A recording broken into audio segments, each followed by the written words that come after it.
A quick glance at county's internal records right now will reveal more than 250 complaints regarding substandard housing in our community. The majority of these houses are in some of our old mill village communities and dilapidated housing. That's become a big part of the mix of challenges that are confronting these communities. That is something that people who live on a street or in a neighborhood, they have to see and deal with it every day.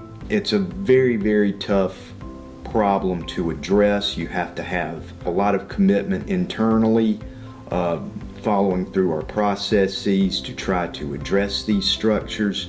You have to have a lot of patience because there are certain rules and ordinances pertaining to notifying the owner and giving them time to make corrections. And then there's the matter of funding for these demolition projects. A few years ago, we were fortunate enough to take advantage of a once-in-a-lifetime program offered by the federal government, the Neighborhood Initiative Program. That helped us to purchase 69 lots that had dilapidated housing. Tore those houses down. That investment was about $2.5 million. That was all federal money, but still, that's just our community.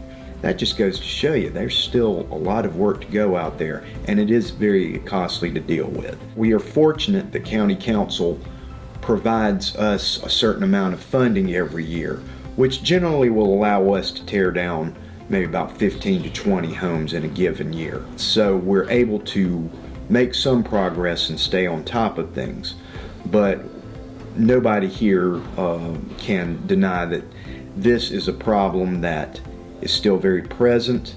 It's something we're going to have to stay on top of, and it's just going to have to be a continuing commitment by County Council and the community to try to address this.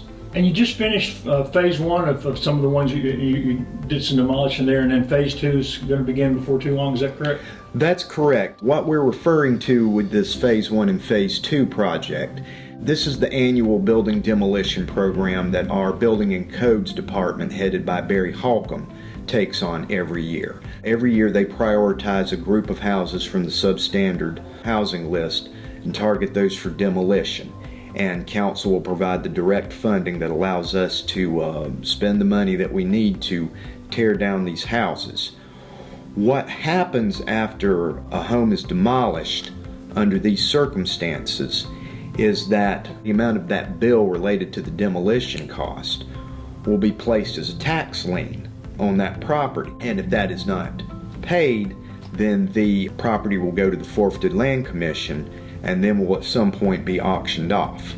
And the county will recoup whatever amount it can get out of that, but it's seldom, if ever, enough to recoup the costs of demolition. So that's sunken costs that we have to bear as a community if we want to continue doing this type of programming. The council has been committed to this for well over a decade. When you start to throw a derelict structure into the mix on a block, it starts a domino effect. What happens is, for people who own their homes on that block, that blighted condition can affect their property values, which will sorely impact them if they reach a point where they're senior citizens and they want to sell their home and maybe go to a retirement community or whatever their arrangement may be. They won't get nearly as much value for their home as they potentially could have had that structure or these structures not been in the neighborhood. It's hard for a landlord to be able to charge the kind of rents that they may need to at least continue some cycle of preventative and maintenance and just general upkeep of the properties. A lot of houses become vacant due to the death of the owner. The property may become intestate, or there's no will involved, and the heirs really aren't motivated to try to sell the house or deal with it in one way or another, especially if they're out of town. So one leads to another, and the next thing you know, you have a plurality of structures here in a very small geographic area that are now all in need of demolition.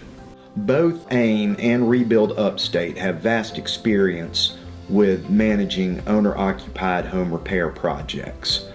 Again, as like any other worthwhile endeavor, funding is an issue. They have certain funding sources that they use, but the county also has access to what we call home program money, which is provided for the federal government. And we are allowed to use some of those funds for these owner-occupied repair endeavors. And rather than the county opening up its own department and doing it, we said, well, shoot, we've got two groups here in our community who are already doing this type of work.